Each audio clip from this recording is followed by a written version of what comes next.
A nossa ideia aqui é justamente ouvir sobre a importância das escrituras e como é que elas não competem com uma ciência verdadeira, né, de C maiúsculo. E eu recebi algumas perguntas, Adalto, e são com elas que a gente vai trabalhar. E eu quero começar perguntando para você o seguinte: a Bíblia fala sobre ciência? Olha, essa é uma pergunta fascinante. E vamos primeiro tentar entender o que é ciência. Ciência nada mais é do que conhecimento. Ou seja, estudar e aprender. E a Bíblia fala isso de uma forma muito bonita lá em Colossenses, quando diz que em Cristo, nele, estão ocultas todas as riquezas da sabedoria e do conhecimento. Ou seja, se ciência é buscar conhecimento, obter conhecimento, a Bíblia nos informa que tudo que pode ser conhecido está em Cristo. Ele por ser o Criador de todas as coisas, por ter trazido à existência todas as coisas e tudo mais. Então, a primeira parte da resposta seria sim.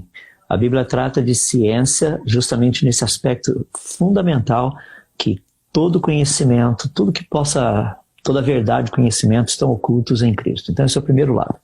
O segundo lado é que a Bíblia é um livro que faz afirmações científicas e afirmações históricas. Por exemplo, a Bíblia nos informa que, Jó capítulo 26, verso 7, que deve haver um espaço vazio gigantesco no nosso norte sideral.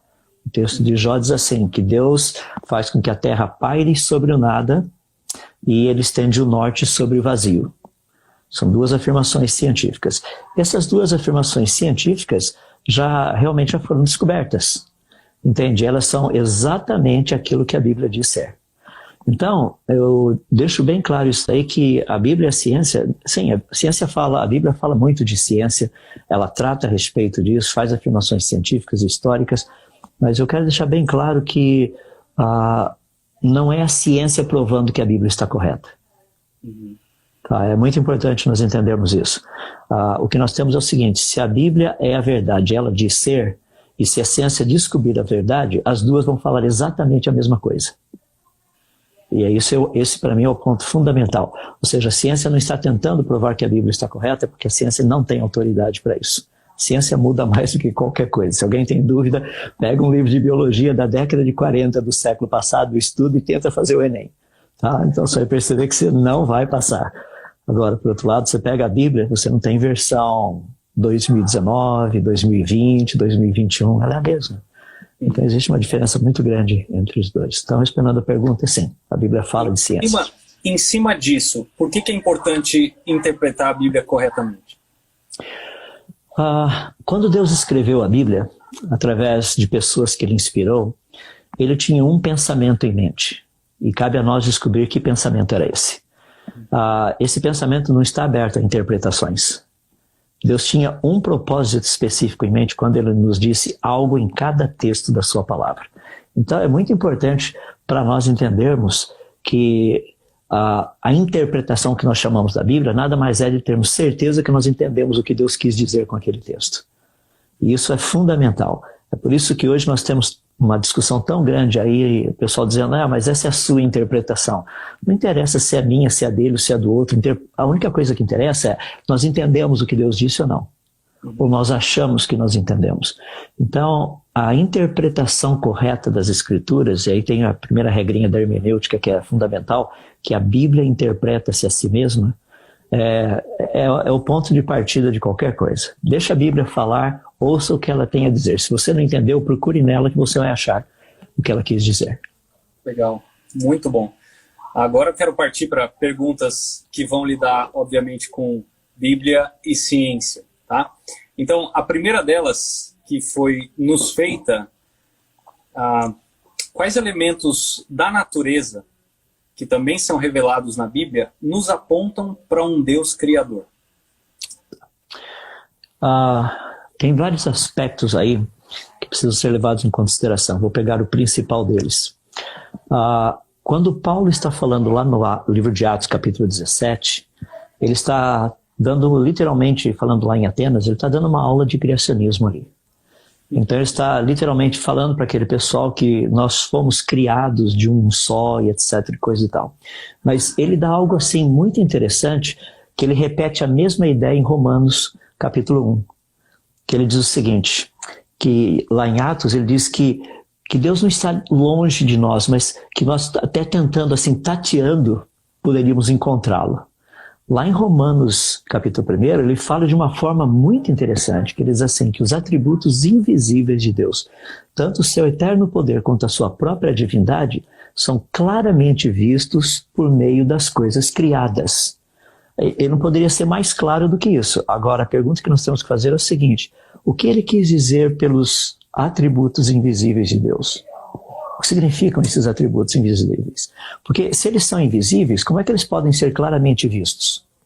Não são invisíveis? O que é invisível não dá para ser claramente visto. Então a gente precisa entender o que está sendo trabalhado nesse texto. Então, para a gente começar um pouquinho para entender e dar a resposta, desculpa que tem um outro ser vivo por aqui por perto. Ele tem sido estudado categoricamente. Mas voltando ali no texto de Romanos, quando a Bíblia nos diz o seguinte, que nós podemos entender essas coisas, esses atributos de Deus por meio das coisas criadas, a expressão coisas criadas que aparece ali na língua grega é a palavra poema, de onde nós tiramos a palavra poema. Então, o texto está falando que a criação, toda a criação, é um poema que nós devemos aprender a ler. Se pudermos ler esse poema, nós conseguiríamos entender quais são esses atributos invisíveis de Deus, que no caso são dois, o seu eterno poder e a sua divindade. Devido ao tempo, eu vou tratar só do que é mais difícil, eu deixo mais fácil para o pessoal tratar depois, tá? Que é quando diz que a natureza expressa a divindade de Deus. Em outras palavras, o que significa ser Deus? Nós temos várias definições teológicas de Deus, mas eu gostaria de pegar uma bem simples. O Deus da Bíblia que se revela a nós, ele diz que se for Deus, será um só Deus, e esse único Deus, ele existe em 3 pessoas. Ou seja, se é Deus, é um só, mas são 3 pessoas. Você fala, isso não faz sentido. Faz. É uma ilustração que eu uso bastante, o pessoal conhece bem, é a ilustração do triângulo. Vou desenhar aqui um triângulo. Tem um triângulo só, mas todo triângulo tem 3 lados. Não existe triângulo de um lado só. O triângulo é uma unidade. Tanto é que nós usamos um artigo definido singular para o triângulo, não os triângulos. Quando nós falamos dos lados, nós falamos os lados do triângulo. Percebe? Ou seja, quando nós falamos das 3 pessoas da Trindade, ou não das trindades, é uma trindade, ou seja, é um Deus, 3 pessoas. Então, a divindade, a característica principal de ser Deus é ser uma unidade em 3. Essa é a característica de Deus. Ou seja, 3 pessoas formando uma unidade só. E quando nós estudamos a natureza, nós percebemos exatamente esse 3 em 1. Nós percebemos no tempo, passado, presente e futuro. Nós percebemos no espaço, altura, largura e profundidade. Nós percebemos nas camadas da pele, 3 camadas. Nós percebemos na música, melodia, harmonia e ritmo. Nós percebemos nos átomos, prótons, nêutrons e elétrons. Nós percebemos nos estados da matéria, sólido, líquido e gasoso. Ou seja, todo lugar que você olha, você encontra 3 em 1. E é esse aspecto que a Bíblia está nos dando. A natureza revela essa característica específica de quem é Deus, a sua natureza divina. Então, esse é um aspecto muito bonito que a Bíblia nos diz a respeito do Deus Criador. Diz que é possível chegar a conhecer quem é os seus atributos, mas olha que interessante, a Bíblia nunca diz que por meio da natureza você conseguiria descobrir quem ele é. Você conseguiria descobrir os seus atributos. Ou seja, o que é esse 3 em 1? O que isso significa? Tem que ter alguma coisa.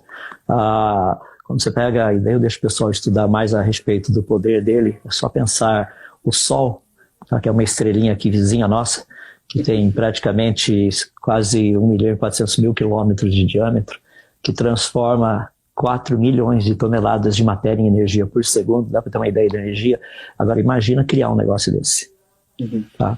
Imagina criar essa quantidade de estrelas que tem no universo. Então essa é a ideia do poder dele. É bem legal a gente ver essa dinâmica, ou seja, a Bíblia fala do Criador, a Bíblia diz que Deus é o Criador de todas as coisas, e a Bíblia me diz que se eu examinar na palavra dele quem é o Criador, Quais são as características de Deus? E olhar na natureza, eu verei as mesmas características quando eu tratar da sua divindade e do seu poder. Muito bom. Agora, pegando esse gancho final que você expressou sobre Deus ser criador, biblicamente falando, é necessário ser criacionista para ser um cristão? Olha, se você... Deixa eu colocar, vamos definir primeiro o que é ser o criacionista, tá? Só para ficar um pouquinho mais fácil. De uma forma geral, eu tenho colegas na profissão que eles são criacionistas e são ateus. Tá? Você fala, como seria possível isso? Eles simplesmente, ao estudar, como eu, ao estudar a natureza e conhecer as leis da natureza e os processos naturais, chegaram à conclusão que processos naturais e leis na natureza, processos naturais, por exemplo, chuva, erosão, corrosão, fotossíntese, essas coisas todas aí, e as leis da natureza que nós encontramos, como, por exemplo, a segunda lei da termodinâmica, a lei da entropia, as 3 leis da termodinâmica, as leis relacionadas com eletricidade e magnetismo, todo esse negócio aí, se nós pegarmos essas leis e esses processos naturais, nós veremos claramente que eles não teriam condição de ter trazido o universo e a vida, nem a complexidade que neles existe a existência. Então são pessoas que acreditam que o universo e a vida foram criados. Você fala, mas eles são ateus. Correto, eles são ateus. Porque o papel da ciência é só saber se foi criado ou se surgiu espontaneamente. A gente não vai além disso. Não tem como ir além disso. Percebe? Então existe um limite até onde a ciência pode ir. Então, quando nós tratamos desse aspecto específico, para o cristão, ele tem que aceitar um Criador, porque a Bíblia diz que Deus é o Criador. A Bíblia está cheia disso. Se ele não crê que o universo e a vida foram criados, eu não sei como é que ele consegue crer que existe um Criador. Não faz sentido isso. Ou seja, se você crê no Deus da Bíblia, você tem que crer em tudo que ele diz a respeito dele. E uma das coisas que ele diz a respeito dele é que ele é o Criador. Então é muito importante nós entendermos essa dinâmica, ou seja, seria possível ser cristão sem aceitar a criação, ou seja, que tudo teria sido criado? Seria mais ou menos assim, seria possível ser salvo sem o sacrifício de Cristo? Percebe? Porque o peso é o mesmo. Se você aceita o Deus da Bíblia, você tem que aceitar o pacote todo, você não aceita partes desse pacote. Uhum. Ou você aceita e acredita em tudo aquilo que ele diz ser e ter feito, ou então nada tem valor. Porque Deus não deixou pra gente assim, você pode escolher esse aspecto meu, aquele lá não. Tudo bem, isso aqui eu entendo, faz parte, aquele outro ali não é tão importante. Não, é por isso que a Bíblia fala de nós crermos em Deus. Ela não diz em crermos em alguns aspectos de Deus. Uhum. Não, você crê em Deus. Portanto, é muito importante, é fundamental que um cristão creia literalmente na criação. Daí eu sei que tem as divergências, a gente pode conversar um pouco sobre isso, se realmente Deus criou os dias de forma literal, criou em dias literais, ou teria sido era, se ele usou a evolução, Big Bang, isso é outra história. Mas você adivinhou minha próxima pergunta, tá? Que bom. Parece que estamos bem alinhados aí.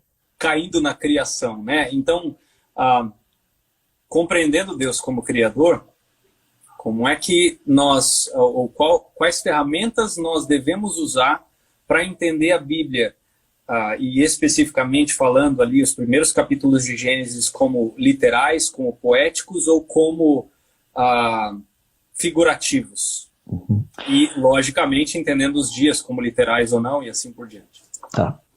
Uma coisa que... A pergunta é bem ampla, eu vou procurar sintetizar o máximo possível. A primeira coisa que eu gostaria de dizer é o seguinte: não use a ciência para interpretar a Bíblia. Porque a ciência muda o tempo todo e a probabilidade que você vai ter que mudar a sua interpretação ao longo da sua vida, pelo menos algumas dúzias de vezes, é muito alta. Uhum. Eu digo isso porque nos meus 30 anos de trabalho na área de física e tudo mais, rapaz, o que já teve de mudança de coisa é inacreditável. Tem hora que eu falo assim, vou ter que ir para a universidade e aprender tudo de novo, não faz sentido. Aquilo que é lei não mudou, aquilo que nós conhecemos como processos naturais não, mas em termos de ideias e teorias, então se eu tivesse aplicado algumas teorias ou ideias dessas teorias ou algumas implicações dessas teorias para interpretar a Bíblia, rapaz, usando uma expressão bem nossa, eu teria me ralado. Porque eu teria que pedir perdão para as pessoas, falar, interpretei errado, vou ter que pegar e interpretar agora. E como as pessoas poderiam ter confiança que agora eu estou interpretando corretamente? Sendo que eu errei antes, tem uma possibilidade de errar de novo. Então, primeiro ponto, a ciência não pode ser usada para interpretar a Bíblia, porque ela muda, e ela muda o tempo todo. Então, quando nós olhamos, por exemplo, textos como o livro de Gênesis, a pergunta é, o que Deus quis dizer com aquilo? Essa é a nossa pergunta básica. Por que aquilo faz parte do livro? Deus, por exemplo, os 2 primeiros capítulos, Deus não poderia ter começado a Bíblia desse jeito. No princípio criou Deus os céus e a terra. Mas a serpente, o mais sagaz de todos os animais, a gente já está lá no capítulo 3, não precisa do capítulo 1 e do capítulo 2. Já pula para o capítulo 3 e vai embora. Mas por que Deus quis colocar nas Escrituras Sagradas o capítulo 1 e o capítulo 2? Então, para nós entendermos esses 2 capítulos, primeiro já disse, a ciência não pode ser o meu modelo para interpretar, a minha ferramenta para interpretar esses 2 capítulos. O segundo que é muito importante é o seguinte, nós temos que entender que a Bíblia não foi escrita em português e ela não foi escrita para brasileiros. Tá? Então, nós temos que conhecer um pouquinho da linguagem original. Deixa eu dar um exemplo só para entender. No Salmo 139 tem uma expressão muito bonita que diz assim, se subo aos céus, lá estás. Se faço a minha cama no mais profundo abismo, lá estás. O Salmo 139 foi escrito em hebraico e foi escrito em uma cultura que não é a nossa. Nessa cultura e nessa língua existe uma palavra que nós não temos na nossa. E essa palavra que nós não temos na nossa língua nem na nossa cultura foi o lá estás. Deixa eu tentar explicar. A palavra hebraica que foi usada ali seria mais ou menos a seguinte. Imagine que você chega na sua casa agora à noite, tá? Você está assistindo a live aqui, daí você fala, rapaz, na hora de pôr meu pijama e dormir. Então você pega, vai lá, toma seu banho, ou seja lá o que for, e você vai lá no seu quarto, abre a porta do guarda-roupa para pegar o seu pijama e, rapaz, tem um ladrão lá dentro. Esse susto, isso é a tradução de lá estás. Ou seja, o salmista, ele simplesmente é como se ele tivesse chegado lá nos céus e... o Senhor está aqui? Como se ele fosse lá no mais profundo abismo e de repente... não acredito, o Senhor também está aqui? Percebe? Isso daí é difícil traduzir. Por isso, nós precisamos conhecer um pouquinho da língua original. Eu não sou especialista nisso, é por isso que eu busco pessoas que são, para entender textos que são mais completos. Então, quando nós olhamos no livro de Gênesis, vamos pegar, por exemplo, a literalidade dos dias. Tá? Esses dias seriam literais ou não? Bom, primeiro você tem que ver a língua, ou seja, como foi escrito. A palavra dia, por exemplo, que foi utilizada lá é a palavra hebraica yom. É uma palavra que significa tempo, não necessariamente um dia de 24 horas. Mas existe uma característica muito interessante da língua hebraica, que essa palavra pode ser definida como sendo um período de tempo de 24 horas se uma dessas 3 coisas acontecer. Tá? Se ela for precedida por um artigo definido, por exemplo, o yom, o dia. Agora não significa mais um período de tempo. Significa, assim, um período de tempo indeterminado, significa um período de 24 dias. Tá? Se ela também... 24 horas, desculpe. Período de 24 horas, muito obrigado. Se ela for precedida, por exemplo, de um numeral, o primeiro dia, segundo dia, o dia 25º, aí significa um dia literal também. Então agora a palavra yom não tem como ser interpretada como um período aberto de tempo, mas sim um período de 24 horas. E se a palavra yom for precedida ou estiver junto com outras 2 palavras que são tarde e manhã, a palavra yom ganha o significado de um dia de 24 horas. Então, se qualquer uma dessas 3 ocorrer, yom só pode ser traduzido como dia de 24 horas, não tem outra opção. Olha como Deus escreveu Gênesis. Houve tarde de manhã, o artigo definido, primeiro dia. Ou seja, Deus colocou 3 maneiras diferentes ali para falar assim, espero que ninguém tenha dúvida que é um dia de 24 horas. Então, quando nós olhamos literalmente o texto, do jeito que ele foi escrito, não dá para ser interpretado como algo poético, ou sei lá, alguma coisa a não ser literal. Então, quando a gente fala linguisticamente falando, não tem como você interpretar isso de outra maneira a não ser literal. A menos que você não conheça hebraico. Daí você pode falar o que você quiser, daí não tem problema. Só mais uma coisinha aí que é bem legal no meio de tudo isso. A pergunta é a seguinte, me dê uma boa razão pela qual um Deus sábio, inteligente, todo-poderoso, perfeito, não teria criado o mundo em 6 dias literais. Não venha me dizer que a ciência já provou, porque a ciência não provou. Estou querendo saber, me dê uma boa razão do porquê Deus não teria feito desse jeito. Uhum. Percebe? Deixa eu pegar o gancho dessa penúltima frase que você falou. Vamos lá. A ciência não provou. E em bate-papos informais, de gente querendo convencer e tal, aquela coisa que a gente vê principalmente nas redes sociais, surge muito aquela ideia de que não, a ciência diz isso, a ciência afirma isso, afirma o Big Bang, já está provado e tal. O que você pode dizer sobre um pouco do criacionismo e um pouco do a Terra surgiu a partir do nada e assim por diante? Tá. Uma coisa que é muito interessante, eu leio bastante publicações científicas, e se você tem a oportunidade, você que eu estou dizendo, vocês aí que estão nos ouvindo e vendo, se você tiver acesso a publicações científicas, procura ver qual é a palavra que mais aparece nas publicações científicas atuais. Sabe qual é? Surpreendente. Ué, por que surpreendente? A teoria não previa isso? A teoria já não esperava que isso fosse ser encontrado? Por exemplo, saiu uma reportagem há poucas semanas atrás, encontraram uma galáxia logo no início do universo que é praticamente igual à Via Láctea. E tá aquele reboliço agora, né? Todo mundo, mas como? Isso não é possível, vamos ter que mudar a teoria. Porque a teoria que diz que tudo teria surgido do nada, através de um processo assim meio maluco aí, Big Bang, não bate com a evidência. É por isso que nós estamos descobrindo, quase todo mês sai uma reportagem em alguma área ou outra aí, onde a palavra surpreendente ou inesperado aparece no texto. Uma boa teoria, se ela é boa, essas palavras não vão fazer parte dela. Inesperado ou surpreendente, a menos que esteja confirmando a teoria, não no caso como tem sido usado. Então o que nós temos visto de uma forma muito específica é que uma quantidade imensa de evidências, eu poderia dizer que tem sido trazido à tona, mostrando que evolução, ou seja, tratando tanto de cosmos quanto de vida, nunca aconteceu. Eu sei que muitas pessoas tentam usar pequenas coisinhas aqui e ali, mas quando nós tratamos com uma teoria, você tem que tratar com o fundamento dela. Então deixa eu me colocar nesse aspecto de uma forma bem específica.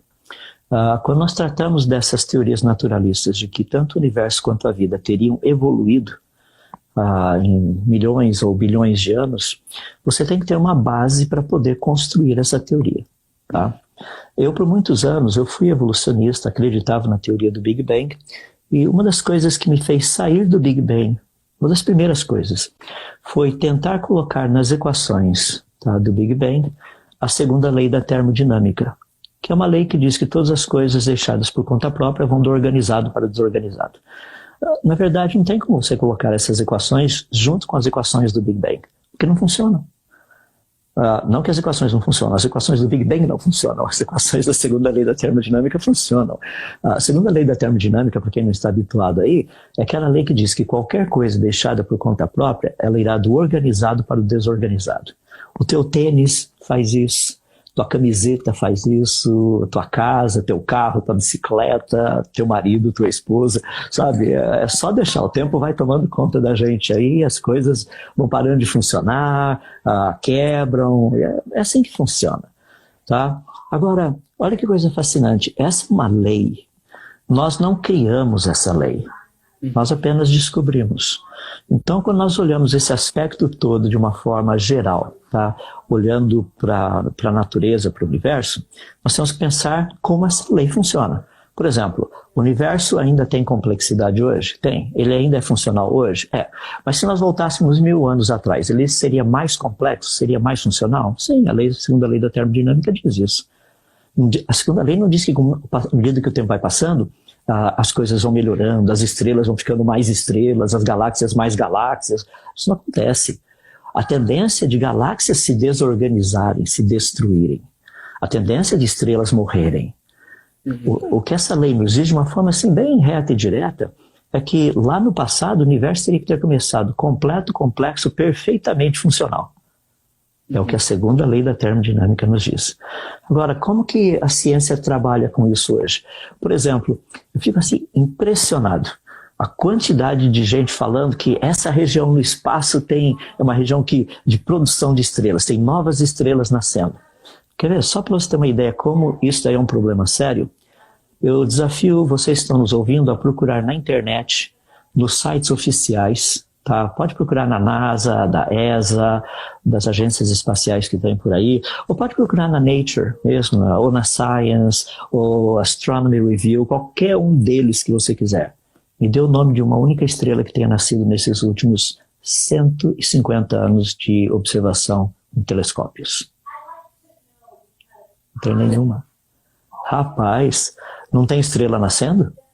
A gente percebe tantas estrelas morrendo que a gente usa as letras do alfabeto durante o ano para dar números a elas. Por exemplo, 2020 A, 2020 B, 2020 C, 2020 D. Tem anos que a gente teve que repetir, sabe? 2015 AA, 2015 AB e coisas assim. Como é que a gente tem uma quantidade absurda de estrelas morrendo e não vê nenhuma estrela nascendo? Pergunta, elas estão nascendo? Não existe uma única evidência que estrelas estejam nascendo ainda hoje.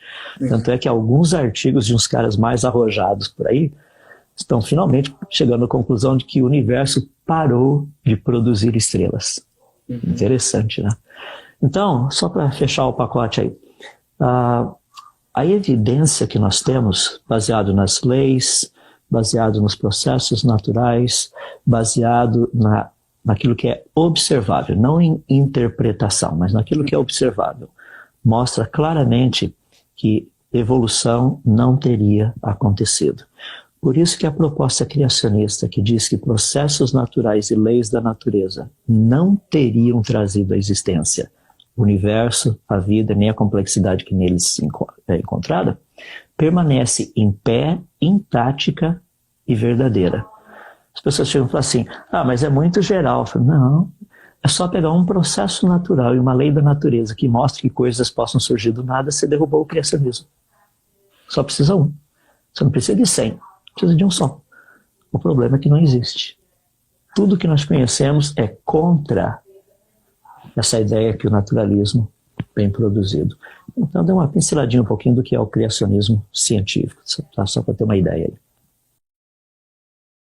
Em cima disso, como é que eu lido com alguém que vai me perguntar, mas o ser humano está evoluindo, olha só o que está acontecendo com o ser humano, olha a tecnologia e tal. Como responder e contestar esse tipo de, na compreensão dele, evolução, em cima daquilo que o senhor acabou de tratar? Olha, primeiro, eu não quero dizer que usar a palavra evolução é xingar, é ofender, é usar uma palavra ruim. Não, evolução é um termo legal. Ela só não é boa quando ela é utilizada dentro do contexto científico, tanto biológico quanto cosmológico. Por quê? Porque ela propõe algo que não é aquilo que a evidência nos diz. Por exemplo, uma cultura pode evoluir se nós estamos falando, por exemplo, de desenvolvimento de tecnologia? Sim. Agora, aí tem uns parâmetros que nós precisamos conversar. Quer ver que interessante? Muitos anos atrás eu estava com um pessoal lá numa região da Amazônia e um dos rapazes que estava ali conosco, ele pediu licença e falou assim, preciso ir ali perto do rio, preciso fazer xixi. Vamos ser bem reto e direto aí, tá? Espero que ninguém fique ofendido. O nosso guia, que era um índio, olhou para ele e falou assim, o quê? Por que você vai lá no rio fazer xixi? Eu falei assim, não, eu vou lá no rio fazer xixi. Eu falei, não, você faz xixi aqui, lá no rio as pessoas vão beber água. Agora, a pergunta é, quem era o civilizado? Percebe? Nós éramos totalmente não civilizados. Porque você vai fazer xixi, você vai lá no rio. Não, você faz xixi aqui na terra, você não faz lá no rio.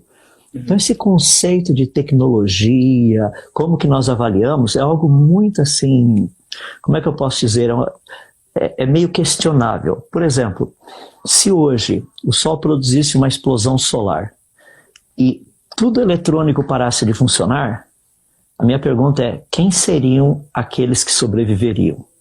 Seria comprar comida onde? Com o quê? Percebe? Ou seja, você sabe plantar?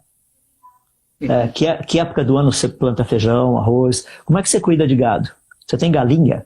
Percebe? Ou seja, essas pessoas que talvez nós damos um valor tão pequeno, são as pessoas que literalmente, no chamado mundo moderno, mundo tecnológico, iriam continuar. Eu sei que tem muita gente que ia falar para mim, eu ia procurar lá no Google. Rapaz, você não entendeu nada, não tem Google. Internet não está funcionando, teu celular não funciona, teu computador não funciona, não tem mais eletricidade, não dá para colocar o cartão lá no banco e sair dinheiro. Isso não está acontecendo. Percebe? Então, esse conceito de evolução, eu acho que é meio problemático como nós o definimos. Se nós tratarmos de evolução no sentido assim de um avanço de tecnologia, sem dúvida, deixa eu assim falar, nós vivemos uma época espetacular, sabe? Hoje, por exemplo, estava lendo a Tesla, que é uma empresa que produz GPUs, lançou um negócio lá que é do outro mundo a coisa. Ou seja, o que os meus computadores aqui demoram meses para fazer, agora seria uma questão talvez poucas horas ou poucos dias. Isso é tecnologia, isso é evolução.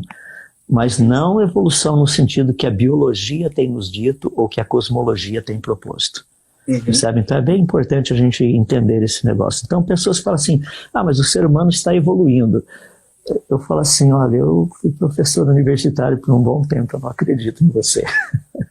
Com todo respeito, não acredito. Entendi. Deixa eu analisar contigo agora esse tipo de questão dentro da Bíblia, tá? Que aí é onde surgem muitos debates, principalmente daquelas pessoas que não acreditam em Deus. Elas vão criticar aqueles que acreditam na Bíblia, e principalmente determinadas histórias. Então, a pergunta vai girar em torno disso. Existem evidências, sejam elas arqueológicas ou mesmo científicas, de determinados acontecimentos bíblicos, como, por exemplo, o dilúvio, ou a própria ideia de seres humanos vivendo mais de 200 anos, 300, 400, 900 anos e assim por diante. Existe evidência científica para esse tipo de coisa? Ou nós temos que entender tudo que a Bíblia trata como extraordinário sendo milagre, algo do sobrenatural? Olha, a resposta é bem simples nisso daí, que é a seguinte. Deixa eu separar para ficar mais fácil. Vamos pegar, por exemplo, o dilúvio. No planeta Terra, nós encontramos aquilo que são conhecido como camadas de rochas sedimentares. Tá? O próprio termo diz sedimentar, significa sedimentos, algo que foi transportado pela água. Tá? E nós encontramos essas camadas sedimentares espalhadas aí pelo planeta todo, praticamente em tudo quanto é lugar. Então tem algo bem interessante, só mudar aqui, tem algo bem interessante, que é o seguinte, camada sedimentar significa muito sedimento e muita água. O fascinante é que no meio desses sedimentos nós encontramos fósseis, dessas rochas, nós encontramos fósseis. Agora, olha a incoerência. A interpretação que os naturalistas dão é que essas camadas teriam, assim, de sedimentos, teriam sido postas lentamente ao longo de milhares de anos ou centenas de anos, coisas assim. Raramente eles falam assim de algumas dezenas de anos. Geralmente são centenas ou milhares de anos, em alguns casos até milhões de anos. Agora, você não vai me dizer que a carcaça de um animal ficou exposta por centenas de anos, ou por milhares de anos, ou por milhões de anos, e daí finalmente a camada chegou acima do nível do animal, da carcaça do animal, e agora ele virou um fóssil. Isso não faz sentido. Porque, por exemplo, os animais que nós temos encontrados fossilizados nessas rochas sedimentares, quase todos, sem exceção, assim, a grande maioria, de colocar dessa forma para não criar problemas, a grande maioria mostra que eles morreram numa situação de extremo estresse. Ou seja, eles morreram literalmente soterrados. Agora, eu entendo quando você fala, por exemplo, de mamíferos, aves, coisas assim. Agora, quando você encontra peixes que foram encontrados fossilizados em rochas sedimentares com essa posição mostrando estresse, ou seja, eles morreram asfixiados. Não tinha mais ar no sistema, nessa lama onde eles foram enclausurados. Daí a coisa começa a ficar um pouquinho mais interessante. Agora, aí nós começamos a fazer a pergunta, então por que essas camadas existem no planeta todo? Da onde teria vindo tanta água tanta lama para produzir tantas camadas.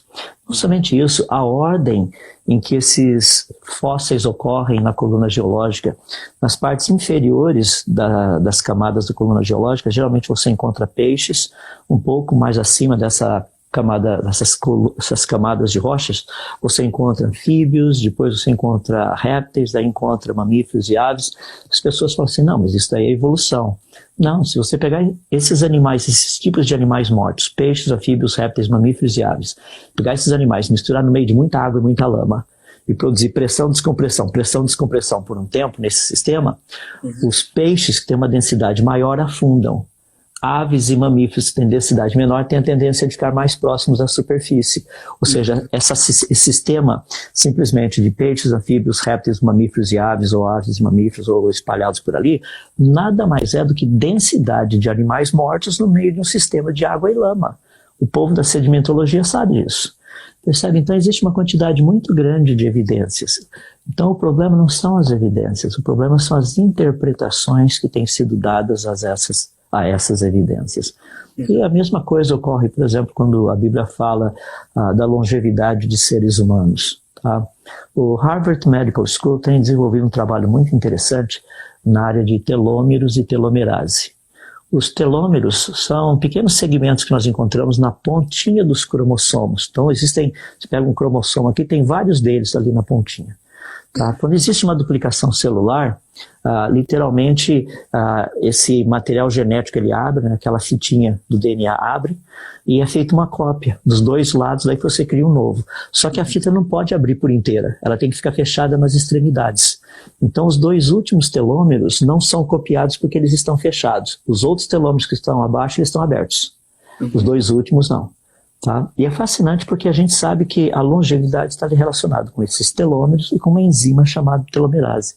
Tanto é que os estudos agora mostram, e a pergunta que nós temos hoje é uma pergunta interessante, isso eles que têm feito é o seguinte: por que o ser humano vive só 80 anos ou 90 anos?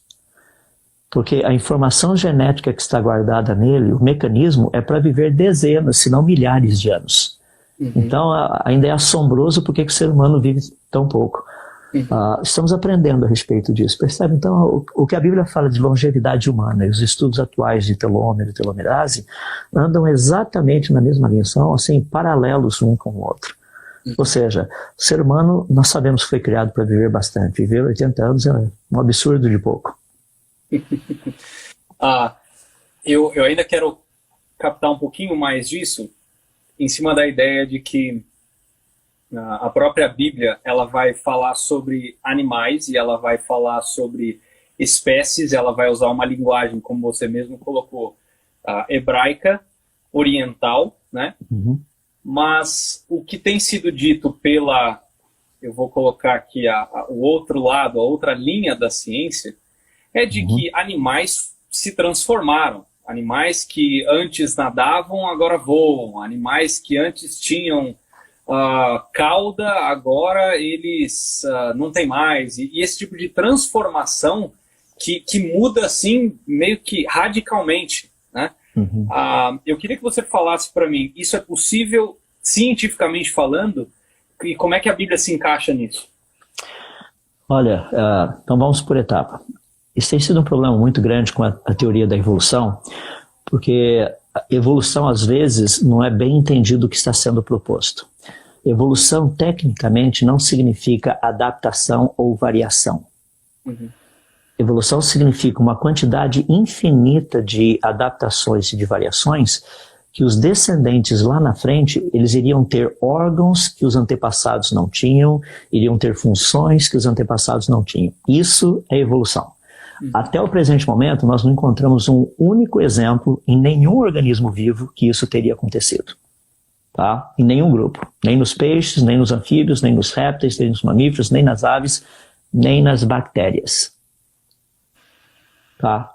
Não apareceu nenhum organismo, ou uma organela, desculpa, alguma coisa nova ali numa bactéria, seja, sei lá, nada. O que nós temos descoberto, e isso tem sido fascinante, e o Dr. Marcus Eberlin, no seu livro Antievidência, ele é muito claro a respeito disso, nós encontramos em todas as formas de vida uma quantidade imensa de informação genética prontinha para produzir coisas que ainda não foram necessárias. Aí é outra história. Ou seja, por que já existe guardado na informação genética informação para produzir algo que ainda não foi necessário? Diga-se de passagem, não existe informação genética, esse tipo de coisa, em mamíferos que lhes permitam sair voando por aí. Falando assim de mamíferos de forma geral, tá? Tem morcego, companhia limitada, mas estou falando assim, por exemplo, você pega macaco, um macaquinho lá, um chimpanzé, não tem informação genética guardada nele que vai permiti-lo ter asas. Então esse negócio da antievidência é algo fascinante, porque nós temos visto que existe a possibilidade de variação, existe a possibilidade de adaptação. A diferença entre criacionismo e evolucionismo é bem simples. Os criacionistas dizem que as capacidades de adaptação e variação são limitadas. Para que a teoria da evolução esteja correta e seja comprovada, as capacidades de variação e adaptação teriam que ser ilimitadas. Ilimitadas. E isso é fácil testar em laboratório. Por exemplo, nós temos trabalhos feitos com bactérias com mais de 50 anos de bactéria, ou seja, foram centenas de milhões de gerações de bactérias. Nenhuma mudança até agora. Nada de evolução. Zero. Ou seja, depois de tantas gerações, alguma coisa nova poderia ter surgido. Não surgiu. Então isso define bem esses dois aspectos. Eu creio que deixa bem claro o pessoal que gosta de dizer, não, mas a evolução tem evidências. Não, não existem evidências de evolução. Nem na biologia, nem na cosmologia ou cosmogonia. O problema é que pessoas usam essa ideia de adaptação e variação para dizer que isso é evolução. Isso é bem comum. Por isso que chega e conversa comigo e fala, mas como que você não vê evolução? Olha ao teu redor. Ao meu redor estou vendo plantas, estou vendo animais. Você não consegue ver evolução? Não, eu consigo ver adaptação, consigo ver variação. Evolução não estou vendo uma planta. Por exemplo, não estou vendo um pé de margarida que com o passar do tempo começou a produzir rosa. Margaridas continuam produzindo margaridas e rosas continuam produzindo rosas e assim por diante. Muito bom. Penúltima pergunta, que eu imagino que muita gente faça, mas como foi feita, eu quero respeitar inclusive quem fez. Dinossauros. A gente poderia falar muita coisa sobre eles, mas o que nós vemos, por exemplo, lá em Gênesis 7, é que o texto bíblico ele vai citar répteis. Tá? E aí, aquela ciência, né, vai dizer que seres humanos e dinossauros nunca andaram juntos. E que eles morreram quando houve aquele asteroide que caiu na Terra e matou todos eles e assim por diante. Como é que a ciência e a Bíblia caminham juntas para responder essa questão? Tá, deixa eu colocar o seguinte, isso é uma interpretação científica, não ciência. Então é muito legal a gente pensar o seguinte, essa interpretação científica ela estaria correta, baseada nas evidências, ou eu acho, ou eu gostaria que tivesse sido assim? Uma coisa que é muito interessante, por exemplo, Darwin não acreditava nessa ideia de catastrofismo, na extinção em massa de organismos vivos. Ele deixou escrito no livro dele A Origem das Espécies. Ele dizia que isso jamais teria acontecido. Ou seja, o pessoal hoje que acredita na extinção dos dinossauros diz que Darwin está errado. Então é bem interessante, porque são eles mesmos que estão dizendo que o Darwin está errado, eu estou fora da discussão aí. O problema deles nisso daí. Agora, primeiro ponto, os dinossauros existiram? Sim. A questão da extinção é que é o ponto que nós precisamos aprender a trabalhar com ela. Por exemplo, nós encontramos pinturas rupestres espalhadas pelo mundo onde existe claramente o desenho de dinossauros. Significam que esses habitantes de cavernas do passado conheciam esses animais. Tá? Nós também encontramos templos construídos em alguns lugares, principalmente na Ásia, onde foram esculpidos em suas colunas esses animais que nós conhecemos hoje do registro fóssil. Eu não acredito que eles tinham feito uma pesquisa no Google para saber disso, porque esses templos já estão lá há mais de 1000 anos. Tá? Então, existe uma quantidade muito grande na arqueologia que mostra que seres humanos tiveram conhecimento desses animais, e não dos fósseis, porque se fosse dos fósseis, eles teriam desenhado ossos. Sim. Eles desenharam o animal com toda a estrutura. Por exemplo, nós temos desenhos de estegossauros, edmontossauros, pterossauros, um monte dessa bicharada toda aí. Tá? Então é muito legal a gente perceber que foi desenhado o animal. Isso foi desenhado com uma precisão tão grande que alguns casos, hoje, inclusive vendo esses desenhos e tudo mais, essas pinturas, nós percebemos o porquê que tinham certos ossos e para que eles funcionavam, por que era daquele jeito. Muito legal, os desenhos têm nos ajudado, inclusive, nisso. Então é muito importante nós entendermos que a arqueologia não suporta, não dá apoio a essa ideia de que seres humanos e dinossauros não tivessem vivido juntos. Então, se nós estivermos tratando de extinção de dinossauros, não poderia ter ocorrido há milhões de anos atrás, mas sim durante o período que o ser humano já estava habitando no planeta. A arqueologia é bem tranquila a respeito disso. Se bem que tem muita gente que não dá ouvidos para a arqueologia, principalmente quando não é a favor da posição deles. A questão da própria extinção dos dinossauros, deixa eu usar um argumento, que é um argumento científico, usando assim, o argumento científico interpretativo que é usado pelos naturalistas. Eles dizem o seguinte, que a ordem dos fósseis na coluna geológica mostra uma evolução. Tá? Vou usar esse argumento. O que está embaixo teria vindo antes e o que veio, está na coluna de cima, na camada de cima, veio depois. Tá? Nós encontramos organismos vivos que são muito mais sensíveis a esse tipo de catástrofe nas camadas inferiores, onde você encontra, nas rochas inferiores, onde você encontra dinossauros fossilizados. Então esses organismos vivos, eles já existiam antes dos dinossauros. Lembra que eles eram mais sensíveis a esse tipo de catástrofe. Nós encontramos esses organismos vivos nas rochas, organismos vivos que eu digo fossilizados, onde nós encontramos também fósseis de dinossauros. Tá? Então nós sabemos que eles estavam vivos durante o período que os dinossauros estavam vivos. Lembra que eu estou usando o modelo evolucionista de raciocínio. É o deles. Eu não creio nisso, tá? Mas estou usando o deles por questão de efeito de argumentação. E se procurarmos nas rochas acima das camadas de rochas, onde nós encontramos fósseis de dinossauros, você vai encontrar fósseis desses organismos vivos. Significa que algo que é muito mais sensível a uma catástrofe como essa continuou vivo depois dos dinossauros. Diga-se de passagem que eles estão vivos nos oceanos até hoje. Tá? Agora, como que seria possível? Como é que aquilo que é mais sensível teria permanecido vivo e o que é menos sensível teria entrado em extinção? Sim. Isso não faz sentido. E só para completar, pelos estudos que nós temos com os dinossauros, principalmente quando você estuda fezes fossilizada de dinossauro, lição de casa para o pessoal, como que chama fezes fossilizada? Tem um nome técnico para isso, vai lá procurar. Se você já sabe, melhor ainda. Não vou falar não, porque você precisa fazer a lição de casa. Mas se você pegar fezes fossilizada de dinossauro, que é um negócio bem interessante, você encontra pequenos restos de sementes, galhos, folhas, e é possível identificar essas sementes, galhos, essas folhas do que seria isso. Isso é de plantas tropicais. Então nós sabemos que esses animais viviam em regiões tropicais. Agora, olha que interessante, no nosso planeta existem aproximadamente 13,5 milhões de quilômetros quadrados de florestas tropicais, dos quais menos de 1% foi pesquisado até agora. Então eu acho assim, muita ousadia dizer que eles estão extintos, quando tão pouco foi pesquisado até o momento. Deixe-me ser claro, eu não estou dizendo que eles não estão extintos. Tá, existe uma diferença nisso. Estou dizendo que é muito ousado você afirmar que eles estão extintos, ou que eles estejam extintos, desculpem, quando você tem uma porcentagem tão pequena de toda essa área onde eles podem ainda habitar, ou não, nós não sabemos, tá? E afirmar categoricamente que eles estão extintos. A Bíblia fala dos dinossauros, ela fala de seres humanos com dinossauros. Isso aparece no livro de Jó, no capítulo 40.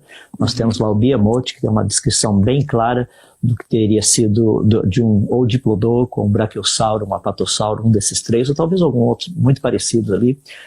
Era um réptil, com certeza, era algo grande, pelo menos maior que um elefante, tinha um pescoço comprido, tinha uma cauda longa, e, sei lá, toda a estrutura que está ali, a gente consegue identificar até qual teria sido esse animal. Então, o que a Bíblia nos fala a respeito de seres humanos e dinossauros andando juntos, não é diferente daquilo que a arqueologia tem nos mostrado através das suas descobertas. Percebe? Parece que os dois estão falando as mesmas coisas. Para fechar, até porque nosso tempo já está para encerrar, é rápido, né? Gostoso falar sobre coisas importantes. E eu queria que você descrevesse o porquê que é importante a compreensão de Deus como Criador em relação ao Evangelho. Por que é importante a compreensão de Deus como Criador para a compreensão do Evangelho? Deixa-me começar usando uma analogia. Os nossos carros precisam de óleo. Você já viu o preço de óleo sintético como é salgado?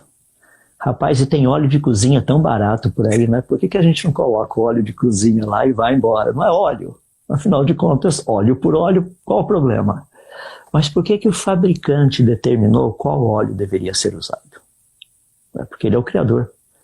Ele sabe como foi feito. Ele sabe para que serve. Ele sabe como fazer com que isso funcione da maneira para a qual ela foi criada. Ou ele foi criado, seja lá o que for, do que nós estivermos tratando, percebe? Ou seja, existem certos limites que aquele que criou, ele estabelece para o objeto criado. Por exemplo, você compra um relógio e vai mergulhar. Quantos metros você consegue mergulhar com o seu relógio? Depende de quanto está escrito lá. Se ele falou que são 25 metros, você não vai a 40 metros e achar que o teu relógio não vai ter água dentro dele. Entende? Então, é muito importante essa ideia de quem criou ter o direito e o domínio, a autoridade para determinar como aquilo vai funcionar, os seus limites, os seus parâmetros e coisas assim. Deus, por ser o Criador, e sabendo quem nós somos, porque nós somos criaturas dele, ele tratou limites e tratou maneiras pelas quais eu deveria viver. E como eu deveria viver. A partir do momento que você coloca óleo de cozinha no seu carro, você consegue até andar alguns quilômetros, mas o motor vai fundir. E a possibilidade é muito grande que você não vai conseguir consertar. Mas tem que ser alguém que tenha pelo menos o mesmo conhecimento do criador daquele motor para fazer ou restaurar aquele motor novamente para que ele funcione. Ou seja, o criador que nos conhece, ele diz que se nós passássemos certos limites, iríamos quebrar a coisa de tal maneira que seria irremediável. Nós não conseguiríamos consertar sem que ele agisse para que fosse consertado. Aí entra a ideia do Criador, a criatura, e como restaurar essa criatura através daquilo que Cristo fez. Porque ele sabia qual seria o procedimento correto para que restauração pudesse acontecer. Não estava aberto à criatura determinar qual o procedimento para que ela pudesse ser restaurada, mas sim aquele que a criou determinou qual o procedimento. E é por isso que a ideia do Criador, quem ele é, tudo que ele fez e o mecanismo que ele criou para nossa restauração, através de Cristo, do sacrifício de Cristo, da pessoa dele, da morte dele, da vida dele, é fundamental.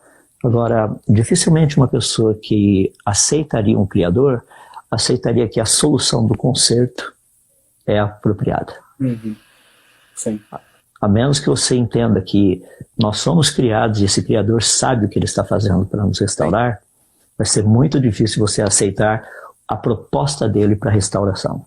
E é por isso que muitas pessoas, as religiões do mundo afora, todas elas apresentam o seu mecanismo para restaurar. Diferente do que Deus propôs. Muito bom, Adalto, eu quero te agradecer e eu quero que você, de uma maneira bem sucinta, fale como é que as pessoas podem conhecer mais o seu trabalho, aquilo que você faz. Nós temos aí 1 minuto. Legal. Seguinte, pode me procurar no Instagram, você vai me achar lá. Pode procurar também no Twitter. E tem um site que nós estamos refazendo. Era já para estar no ar agora, 1º de setembro, mas a gente está trabalhando alguns detalhes ali para deixar tudo prontinho. E mais 2 semanas no máximo, ou seja, finalzinho de setembro, comecinho de outubro, o site universocriacionista.com.br estará no ar. Ali você vai encontrar toda a informação, os links para Instagram, Twitter, Facebook e, sei lá, todas as outras mídias que a gente está utilizando. Principalmente porque No meio dessa pandemia agora, todos os processos para seminários, webinars e cursos, etc., já estão sendo preparados. A gente está no finalzinho da coisa para começar a anunciar nas redes sociais aí. Tá? Muito obrigado, Adalto. E para você que está nos assistindo, desculpa, tem muitas perguntas que foram feitas, mas a gente não tem o tempo hábil para isso. E se você quiser saber mais, inclusive, sobre imersão na palavra, fale conosco através de cada canal que você acessou aí e que Deus te abençoe. Um grande abraço. Amém. Obrigadão mais uma vez, Léo. Prazer estar contigo. Prazer, um abraço.